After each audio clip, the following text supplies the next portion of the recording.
మా వీధిలోకి అయితే బండితోని కొన్ని సామాన్లు అయితే తెచ్చారండి ఒక అతను. వాళ్ళ దగ్గర అయితే నేనైతే కొన్ని సామాన్లు అయితే తీసుకున్నాను. ఈ బౌల్స్ అయితే తీసుకున్నానండి.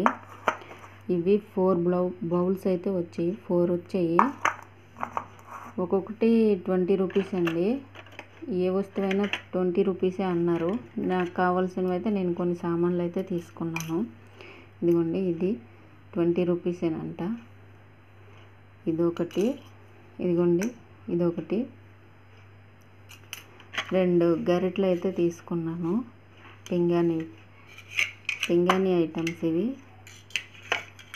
4 ప్లేట్స్ అయితే తీసుకున్నాను. ఇదిగోండి 4 ప్లేట్స్, 4 కప్స్, ఇంకా 2 గరిటెలు, ఇంకా ఈ 2, ఒకటి టీ జాలి, ఇంకోటి దీన్ని ఏమంటారు